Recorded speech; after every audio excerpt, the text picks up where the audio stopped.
Assalamualaikum Sobat Tirai Gaib. Salam jumpa di channel cerita horor. Di channel ini akan kami ajak kalian menelusuri dunia mistis yang tegang dan menyeramkan. Silahkan subscribe, like, komen, dan share, serta nyalakan tombol notifikasinya, supaya kalian tidak ketinggalan cerita terbaru dari channel kami. Yang sudah subscribe, semoga diberikan umur panjang, kesehatan, dan berlimpah rezeki serta selamat dunia akhirat. Di kaki Gunung Slamet, terhampar sebuah desa kecil yang penuh dengan kedamaian dan keindahan alam, tempat Pak Darmawan tinggal. Desa Gembel, dengan hamparan sawah yang luas, dihiasi barisan pepohonan yang hijau, menciptakan pemandangan menenangkan yang sulit ditemukan di kota besar. Udara yang segar dan dingin, disertai dengan suara angin yang berdesir di antara dedaunan, menjadi penawar penat bagi siapa saja yang melintasinya. Desa ini memiliki kehidupan yang sangat dekat dengan alam, di mana setiap warga saling mengenal satu sama lain. Budaya gotong royong masih terjaga dengan baik, dan setiap pekerjaan dilakukan bersama-sama dengan penuh rasa kebersamaan. Warga desa Gembel tidak hanya hidup berdampingan dengan alam, tetapi juga menjunjung tinggi nilai-nilai kekeluargaan dan kebersamaan dalam kehidupan sehari-hari. Setiap pagi, suara ayam berkokok bersahutan dengan kicauan burung di pagi hari, sementara petani-petani memulai aktivitas mereka di sawah, menanam dan merawat padi dengan penuh kesabaran. Masyarakat yang tinggal di desa ini sangat sederhana, tetapi mereka memiliki jiwa yang hangat dan saling membantu satu sama lain. Bagi mereka, kebahagiaan bukan terletak pada kemewahan, melainkan pada kebersamaan, kesederhanaan, dan rasa saling menghargai. Pak Darmawan, seorang montir yang telah menghabiskan sebagian besar hidupnya di desa ini, adalah salah satu contoh nyata dari budaya tersebut. Dengan tangan yang terampil, dia membantu banyak orang, tidak hanya memperbaiki kendaraan, tetapi juga memberi solusi dalam banyak persoalan hidup warga desa. Hidupnya yang sederhana, meski penuh dengan kerja keras, adalah cerminan dari nilai-nilai yang diyakini oleh masyarakat desa Gembel: hidup berdampingan dengan alam, saling membantu, dan menjalani kehidupan dengan ketulusan hati. Namanya Pak Darmawan. Usianya sudah lewat 50. Rambut di pelipisnya mulai memutih, tapi tubuhnya masih kuat untuk kerja sebagai montir di desa Gembel, sebuah desa kecil di kaki Gunung Slamet. Ia tinggal bersama istrinya, Buani, dan satu-satunya anaknya, yang sudah lama merantau ke Jakarta untuk bekerja di bidang pendidikan. Hidup mereka sederhana, tidak lebih tidak kurang. Hari itu hari Kamis sore, langit mulai menguning. Pak Darmawan bersiap untuk pulang dari bengkel kecilnya yang terletak agak ke timur dari desa, dekat dengan sawah. Dia menyalakan motor bebek tua kesayangannya.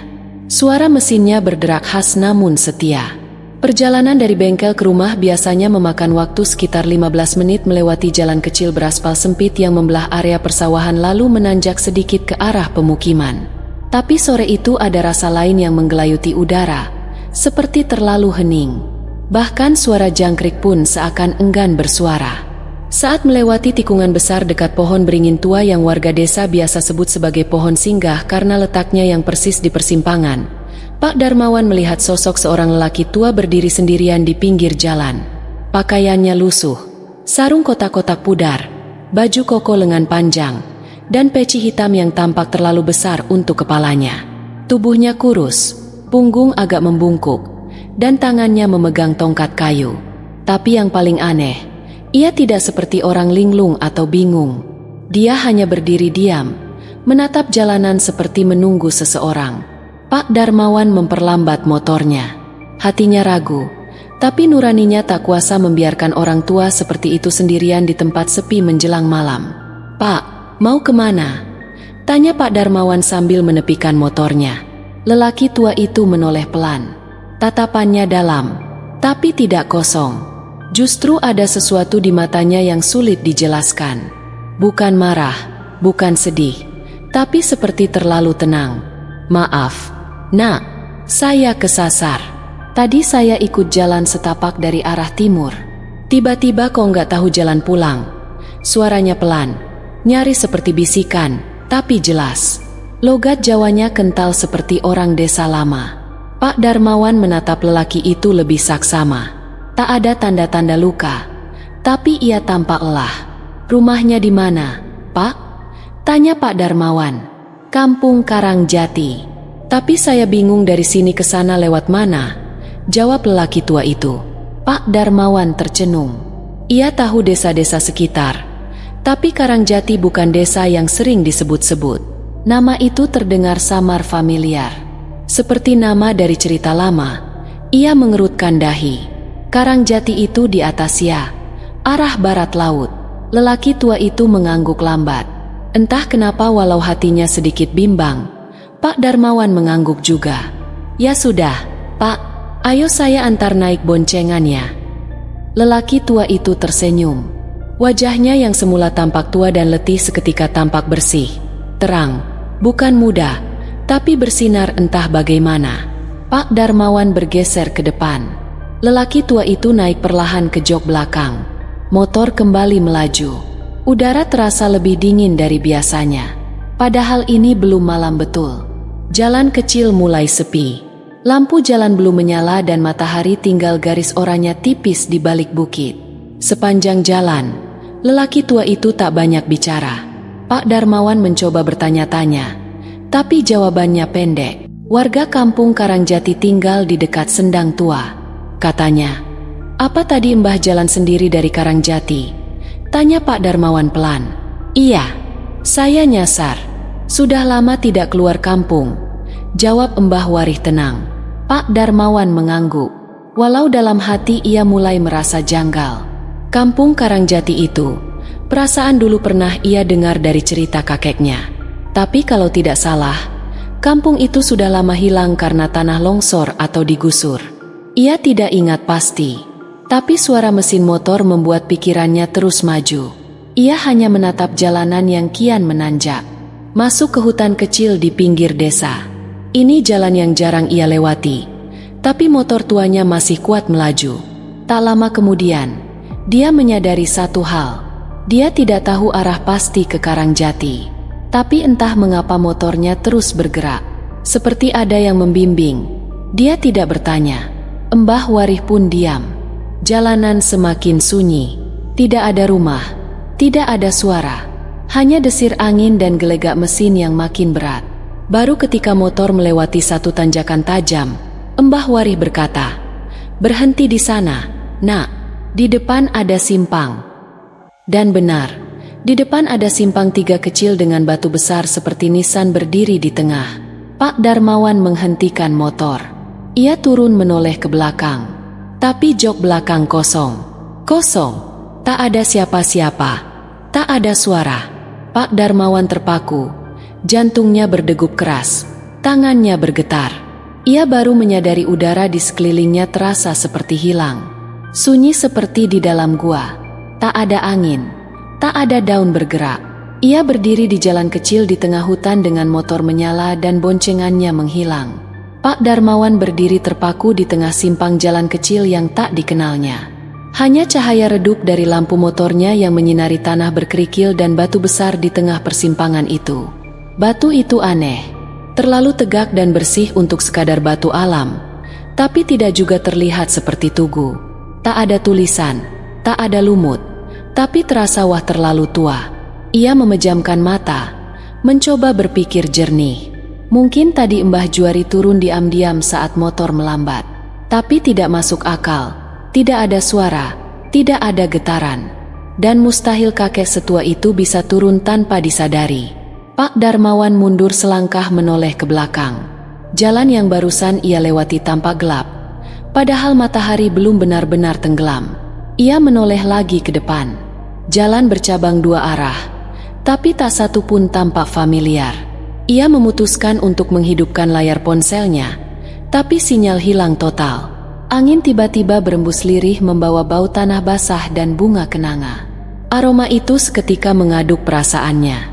Bau yang biasa muncul saat pemakaman. "Jangan takut, pulang saja."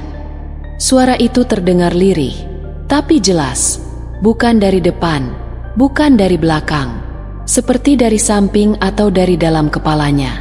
Pak Darmawan tersentak, matanya mencari-cari sumber suara, tapi tak ada siapa-siapa. Ia buru-buru menaiki motornya lagi. Tangan kirinya gemetar saat menekan kopling.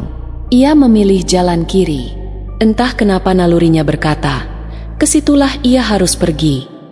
Jalannya menurun perlahan dan suasana mulai berubah. Pepohonan tampak lebih tinggi, lebih rapat, seperti menunduk menyambutnya. Tiba-tiba dari kejauhan ia melihat nyala lampu remang kuning temaram seperti lampu minyak. Saat ia mendekat, barulah terlihat sebuah gapura tua. Bukan seperti gerbang desa biasa.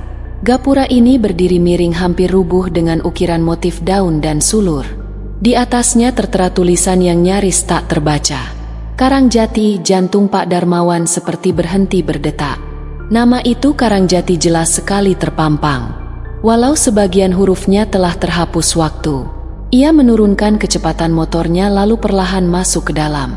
Jalanan berubah menjadi tanah, tak lagi beraspal. Rumah-rumah kayu berdiri di pinggir jalan. Sebagian miring, sebagian tertutup semak. Tapi anehnya ada lampu di beberapa rumah. Suara orang berbicara terdengar samar, seperti dari jauh. Pak Darmawan melambat hingga akhirnya mematikan mesin motor. Ia turun melangkah pelan. Di rumah paling dekat ada seorang perempuan tua duduk di kursi bambu menenun tikar. "Permisi, Bu. Ini benar kampung Karangjati?" tanya Pak Darmawan mencoba bersuara tenang. Perempuan itu menoleh. Wajahnya keriput, matanya sayu, tapi senyumnya hangat. "Iya, Nak. Kok bisa sampai sini?" "Saya ngantar Mbah Warih, tapi mbahnya tadi hilang." Perempuan itu terdiam sejenak lalu mengangguk pelan seperti mengerti sesuatu yang tak perlu dijelaskan. "Kamu orang baik, Nak. Sudah lama tidak ada yang mau antar dia pulang." Pak Darmawan mengernyit. "Maksudnya?" "Sudah lebih dari 10 tahun, setiap cari jalan pulang. Dulu beliau meninggal dalam perjalanan pulang dari kebun. Tersesak jatuh di jurang. Jasadnya nggak pernah ketemu, tapi arwahnya belum pernah bisa sampai ke kampung ini. Selalu hilang arah." Pak Darmawan menelan ludah. Tenggorokannya terasa kering. Tapi hatinya entah kenapa tidak takut. Ia justru merasa lega, seolah baru menyelesaikan sesuatu yang lama tertunda. "Tapi tadi dia bonceng motor saya, Bu. Saya benar-benar lihat saya ngobrol sama dia." "Iya, dan dia percaya sama kamu. Itu yang membedakan. Biasanya orang-orang hanya lewat dan tidak melihatnya atau pura-pura tidak melihat." Pak Darmawan terdiam. Angin kembali berembus membawa suara serangga malam. Langit kini gelap sepenuhnya, tapi Karangjati tak tampak seperti desa mati. Justru terasa hidup meski dalam keheningan. Perempuan itu berdiri perlahan lalu menunjuk ke sebuah rumah di ujung jalan. Itu rumahnya sudah lama kosong, tapi sekarang mungkin sudah tidak lagi. Pak Darmawan menoleh ke rumah yang dimaksud. Rumah panggung kecil berdinding kayu tua, namun tampak bersih dan utuh.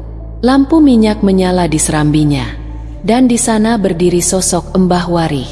Kali ini mengenakan pakaian yang berbeda, lebih bersih, dan wajahnya tampak damai. Ia tersenyum lebar ke arah Pak Darmawan lalu mengangguk pelan. "Terima kasih, Nak," ucapnya. Suaranya terdengar jelas meski bibirnya tak bergerak. Kemudian sosok itu memudar perlahan seperti kabut tertiup angin. Rumah itu pun meredup lalu tenggelam dalam kegelapan. Perempuan tua di samping Pak Darmawan menunduk hormat. "Sekarang kamu bisa pulang. Jalan akan terbuka." Pak Darmawan menoleh.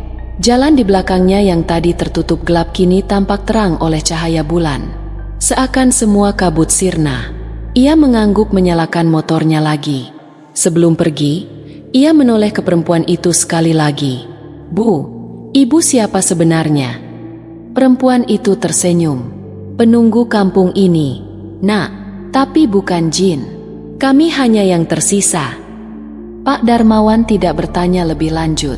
Ia melaju perlahan meninggalkan Karangjati yang kembali tenggelam dalam keheningan. Suara jangkrik kembali terdengar. Udara hangat seperti biasa. Dan di ujung tanjakan, ia melihat jalan utama yang familiar. Seolah semua yang terjadi barusan hanya mimpi. Tapi bau bunga kenanga masih tertinggal di bajunya. Motor Pak Darmawan akhirnya menyentuh aspal jalan utama desa. Ia berhenti sejenak, mematikan mesin dan menoleh ke belakang. Tapi jalan menurun menuju Karangjati sudah tak terlihat lagi. Seperti tertutup kabut atau memang menghilang. Ia berdiri lama menunggu sesuatu. Mungkin suara, mungkin bayangan, tapi tak ada apun. Dengan pelan, ia kembali menyalakan motor lalu menyusuri jalan pulang. Udara malam kini terasa biasa saja. Tak ada lagi sunyi aneh seperti sebelumnya. Rumah-rumah mulai terlihat. Lampu-lampu berpendar di antara pepohonan. Pak Darmawan menghela napas lega.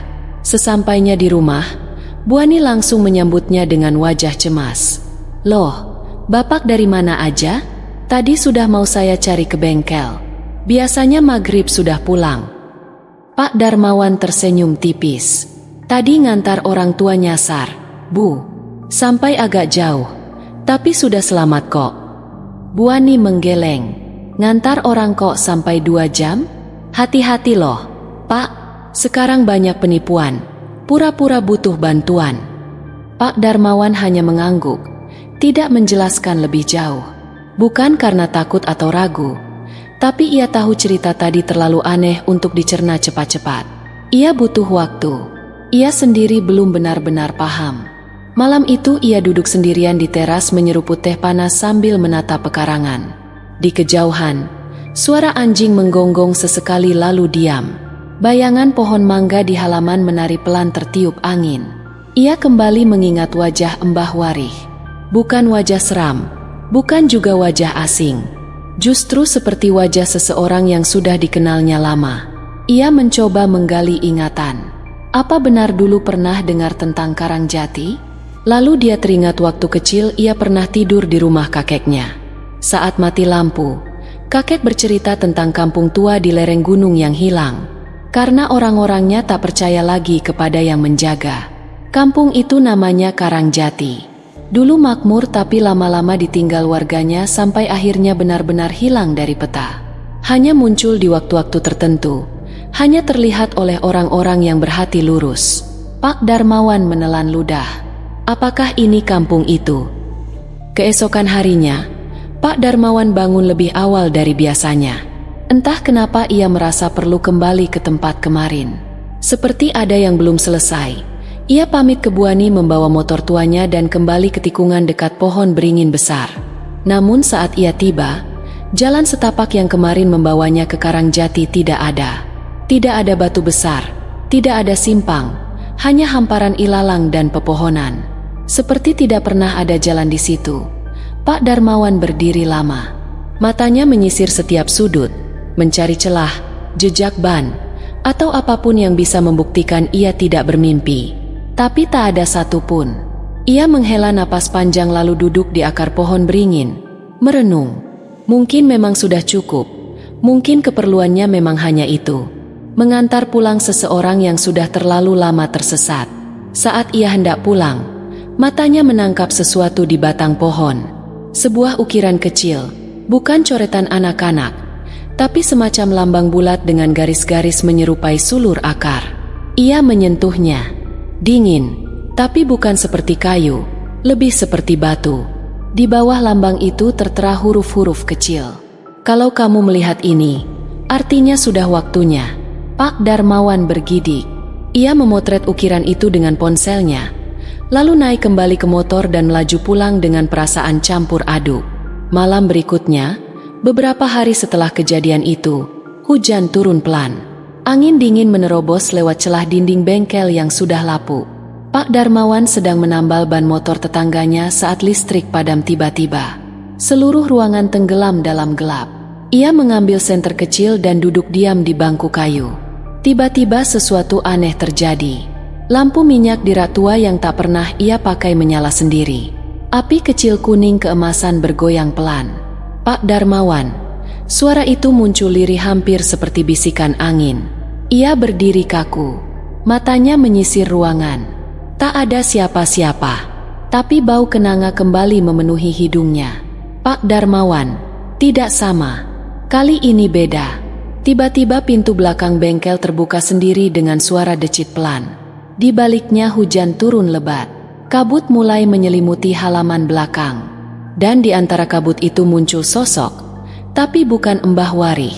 Sosok itu tinggi, terlalu tinggi untuk ukuran manusia. Kepalanya hampir menyentuh kusen atas pintu. Wajahnya buram seperti tertutup kain tipis. Tubuhnya kurus namun tidak membungkuk. Tangannya panjang menjulur ke bawah lutut. Pak Darmawan menelan ludah. Tangannya gemetar tapi ia tak lari. Justru langkahnya maju pelan tapi pasti. Ada suara yang menahannya untuk berbalik. Suara di dalam dada, bukan kepala. Sosok itu melangkah maju. Setiap langkahnya seperti menekan bumi. Kabut mengikuti geraknya. Dan saat akhirnya wajahnya cukup dekat, Pak Darmawan melihat sesuatu yang membuat dadanya berdeguk kencang. Di wajah buram itu ada mata. Bukan dua, tapi banyak. Seperti mata-mata kecil yang berkelap-kelip. Dan di tengah-tengahnya sebuah mulut kecil yang tidak pernah benar-benar terbuka, tapi bergetar seperti sedang berdoa. Lalu terdengar suara bukan dari makhluk itu, tapi dari belakang Pak Darmawan. Sudah waktunya. Nak, ia menoleh. Di sana berdiri Mbah Warih. Kali ini lebih jelas dari sebelumnya. Pakaiannya bersih, rapi, matanya terang. Jalanmu terbuka. Tapi tidak semua yang punya jalan tahu arah yang benar. Pak Darmawan terdiam. Hujan berhenti. Tiba-tiba kabut mulai menyusut. Tapi sosok tinggi tadi masih berdiri. Diam seolah menunggu. Mbah Warih tersenyum. Dia bukan penunggu. Dia bagian dari yang menjaga jalan antara kita dan mereka. Kamu sudah antar aku pulang. Tapi sekarang giliranku bantu kamu. Balik. Pak Darmawan melangkah mundur. Ia baru sadar tadi ia tidak melihat keluar. Tidak pernah membuka pintu. Tapi sekarang ia tidak tahu lagi apakah ia masih di bengkelnya atau tempat lain. Lantai mulai berubah. Kayu berganti tanah. Bau besi terbakar bercampur dengan aroma bunga. Lalu dari kejauhan terdengar suara gamelan halus, mengalun sendu. Mbah, saya cuman orang biasa, katanya lirih. Cukup satu kali lagi. Setelah itu jalan akan tertutup. Tapi anak itu penting. Kalau dia nggak pulang sekarang, dia gak bakal pulang selamanya. Pak Darmawan menunduk lalu menatap si bocah. Ia ulurkan tangan. Bocah itu menggenggamnya erat. Ayo, nak, kita cari jalan pulang. Sosok tinggi tadi bergerak pelan. Ia berjalan lebih dulu, membuka kabut, dan perlahan tanah berganti menjadi jalan setapak. Rumput ilalang tumbuh di kanan kiri. Awan hitam menghilang. Hanya bulan purnama menggantung di langit temaram namun hangat. Pak Darmawan dan bocah itu mengikuti dari belakang. Langkah demi langkah jalan itu terasa semakin nyata. Lalu suara Mbah Warih terdengar untuk terakhir kalinya. Lihatlah nak, hidup ini bukan cuma yang kelihatan. Tapi jangan sampai kamu lupa bahwa yang tulus tidak akan pernah hilang. Lalu suara itu menghilang. Jalan terus terbuka. Dan Pak Darmawan kini tak lagi sekadar pengantar, tapi penjaga arah bagi mereka yang tersesat. Malam itu menjadi malam paling panjang dalam hidup Pak Darmawan. Ia tidak tahu sudah berapa lama ia dan bocah kecil itu berjalan. Tak ada waktu di tempat ini. Hanya perasaan bahwa setiap langkah menjauhkan mereka dari dunia yang biasa dan membawa mereka lebih dalam ke ruang yang lain. Tapi tidak menakutkan, tidak jahat. Kabut tebal yang tadi menyelimuti perlahan memudar. Jalan yang awalnya hanya tanah becek berubah menjadi bebatuan halus seperti jalan tua peninggalan zaman Belanda. Di kiri dan kanan, hutan bambu merunduk pelan ditiup angin malam yang sejuk. Bau tanah basah dan bunga kenanga masih setia menemani. Namamu siapa? Nak? Tanya Pak Darmawan. Akhirnya bocah itu menoleh pelan. Matanya masih sembab, tapi kini mulai terlihat tenang. Saya Wardi. Pak, rumah saya dulunya di dekat pasar tua, tapi waktu saya kecil, saya sakit dan saya gak pernah bangun lagi. Pak Darmawan menatapnya dalam-dalam. Berarti kamu sudah lama di sini? Warih mengangguk pelan. Tapi saya lupa jalan pulang. Yang saya ingat cuma jalan becek dan suara ibu manggil-manggil saya. Pak Darmawan menelan ludah. Hatinya perih mendengarnya. Bayangan seorang anak kecil tersesat di antara dua alam terlalu lama sendiri. Sekarang kita cari jalan pulang itu sama-sama ya. Mereka berhenti di sebuah tanjakan kecil. Di puncaknya ada gapura tua setengah rubuh. Tulisan di atasnya nyaris tak terbaca. Tapi saat Pak Darmawan memicingkan mata, ia bisa membaca dengan samar. Sangkan Paraning Dumadi. Ia tidak tahu artinya secara pasti, tapi terdengar sakral, sesuatu tentang asal dan tujuan. Lewat sini, kata Wardi sambil menunjuk ke arah gapura. Begitu mereka melangkah masuk, suasana berubah lagi. Udara menjadi hangat. Ada aroma tembakau, suara burung gereja, dan tawa anak-anak. Di kejauhan terlihat desa, bukan desa Karangjati, bukan pula desa tempat Pak Darmawan tinggal. Ini entah di mana, tapi anehnya sangat familiar. Seolah-olah tempat ini adalah gabungan dari semua kenangan masa kecil. Warung kecil di pojokan, sumur tua, suara kentongan sahur, dan suara perempuan tua memanggil anaknya.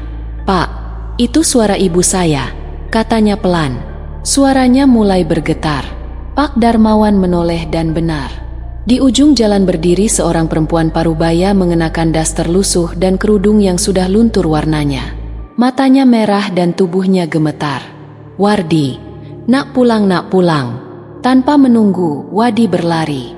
Tubuh kecilnya melesat seperti angin. Saat mereka berpelukan, cahaya keemasan menyelimuti keduanya.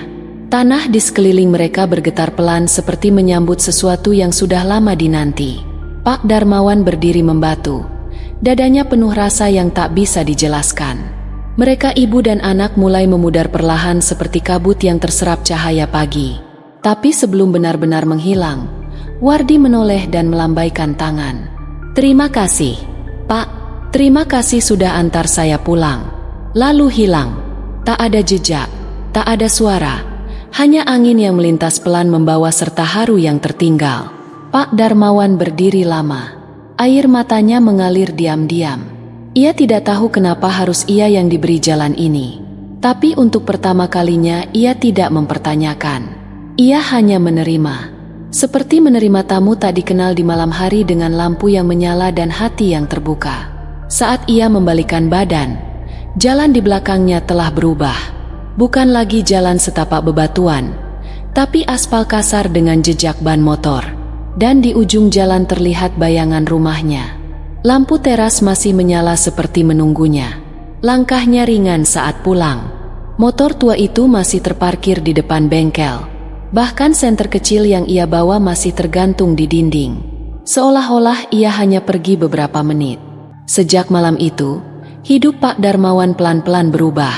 Bukan dengan cara yang ajaib atau penuh keanehan, tapi seperti hujan yang turun pelan menyuburkan tanpa suara.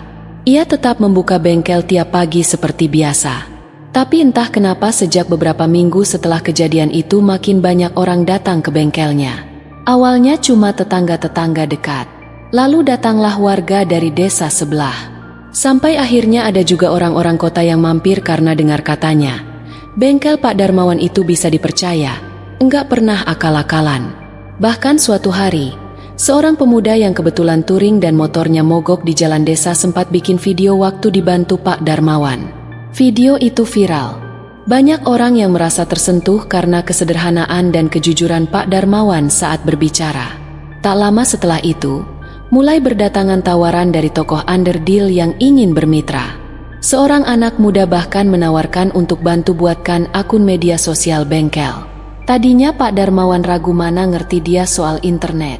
Tapi akhirnya ia setuju dan dari situlah semuanya mulai berkembang. Namun bukan cuma bengkelnya yang membaik, suasana rumah juga berubah. Pak Darmawan yang dulunya suka murung kini lebih sering tersenyum. Ia tak banyak bicara soal malam aneh itu. Tapi istrinya tahu ada sesuatu yang sudah berubah di dalam suaminya. Dulu Pak Darmawan sering merasa berat hati saat bangun pagi. Sekarang ia bangun sebelum subuh, duduk di beranda sambil menyeruput kopi dan memandangi jalan kecil di depan rumah. Kalau kita nolong orang tulus, jalan kita pasti diluruskan, katanya suatu pagi pada istrinya yang sedang menyiapkan makan. Buani tersenyum. Ia tak tahu cerita lengkapnya. Tapi ia tahu bahwa suaminya bukan lagi sekadar montir tua. Ia adalah seseorang yang membawa pulang ketenangan dari tempat jauh. Waktu berlalu, kehidupan terus berjalan. Pak Darmawan tak pernah menyebut peristiwa itu sebagai pengalaman gaib. Ia tak pernah mengaku punya kemampuan khusus atau melihat hal-hal yang tak kasat mata. Ia hanya bilang, kadang jalan kita mempertemukan kita dengan sesuatu yang tak kita pahami, tapi bukan berarti harus ditakuti. Suatu malam, saat bulan nyaris penuh dan angin bertiup pelan dari arah selatan, sebuah motor berhenti di depan rumah Pak Darmawan. Seorang pemuda turun, wajahnya cemas. "Permisi, Pak, maaf ganggu malam-malam. GPS saya ngacau. Mau ke arah Cangkring. Tapi kok malah masuk sini? Jalan ini nggak ada di peta." Pak Darmawan menatapnya. Matanya menyipit pelan lalu tersenyum. "Masuk dulu minum teh biar saya antar nanti."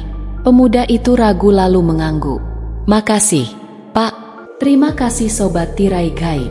Jangan lupa subscribe, like, komen dan share, serta nyalakan tombol notifikasinya, supaya kalian tidak ketinggalan cerita terbaru dari channel kami.